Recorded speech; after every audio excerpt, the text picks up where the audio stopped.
The Denord Foundation began after the murder of George Floyd. Chris and I sat down and looked at a lot of the needs in the neighborhood and the fact that you had many community members who weren't able to access general daily goods.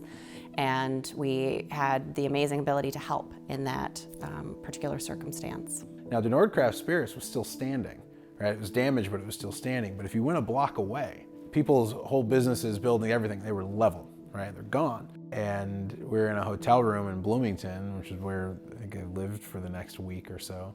And the pillars, if you want to call them, of the foundation were basically born there because we said, one, we don't need, we're getting all the attention, but we're less damaged than many people around us. And so one, we've got to figure out a way to divert that. So with the Denord Foundation, when we originally started, it was really that immediate need. It was people need food, people need basic supplies, cleaning supplies. Then when the immediate need was starting to be met, then it was looking, okay, what's the next step? What's the next priority for the Denord Foundation? And we came up with the Business Incubator Program. We were trying to make that tie between business and the ability for business to do well. We also were teaming up with Tina at T-Rex Cookies. She's been connecting with community her whole career, and we were able to see that we need to continue fostering that entrepreneurship, particularly within BIPOC communities, particularly around Lake Street and the areas that were damaged from the unrest. I started getting involved with the Denord Foundation when Chris called me and said, hey, we're starting to raise a lot of money through the GoFundMe post-uprising. Can you help me come up with a way to distribute the funds to other small businesses who might need that money more so than the Denord business did? So once the Recovery Fund was established and we established the nonprofit, the first thing we did as a group was come up with a process whereas BIPOC businesses would apply. And we reviewed their applications based on need and based on their stories. Just to meet these folks who had suffered such losses was really important for us to kind of talk to them and get into their shoes. Fortunately for us, our office was housed out of a large building, and so while much of the building sustained some serious damage, ours wasn't so damaged, but we couldn't do business out of there. The building was flooded when we walked in. We were able to retrieve documents and things of that nature, the essentials. Yeah, it was a challenging moment, but we also felt inspired because we knew that a lot of people wanted to have justice. We were more so like a fire was raging within us to do even better work, and we knew a lot of folks needed to be served in that moment. The Recovery Fund was essential in the sense that we were able to furnish a new place, have some rent money to pay up right away. It's essential for the healing process, for the environment to be comfortable, if you will.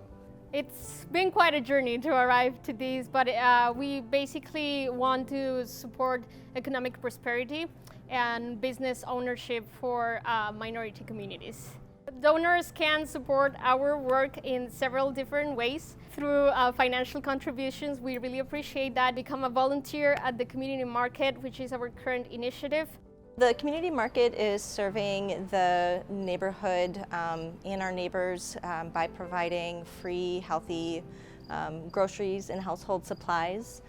We work really hard to have culturally connected foods for our neighbors. Our grocery stores here in this area had been closed up until the end of 2020. So there was a great need in the community that wasn't being fulfilled. People can sign up to volunteer for shifts. I make them every month, and they're divided into prep shifts and distribution shifts. So people can sign up for those depending on kind of what they want to do. It's really important to me that the volunteers also feel that they're connecting to the community in a meaningful way.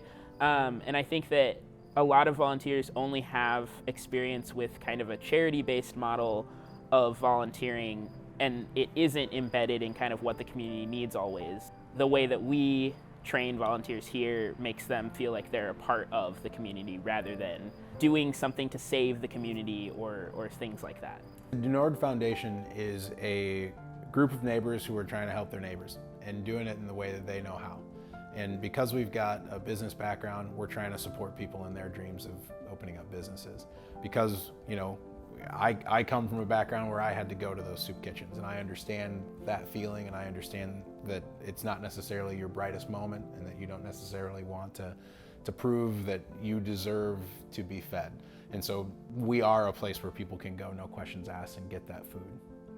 The Dunord Foundation is a conduit between business and community. It's really shining a light on the good that business can do within a community, and because it is based and directed by people who are connected to small business, it is not only encouraging that conversation and encouraging businesses to do what they can to help their local community, but also helping businesses establish that have the importance of giving back and making sure those businesses do well, not just financially, but also so that they can complete their goals, which a lot of businesses, particularly small business goals, have to do with what they can do to give back.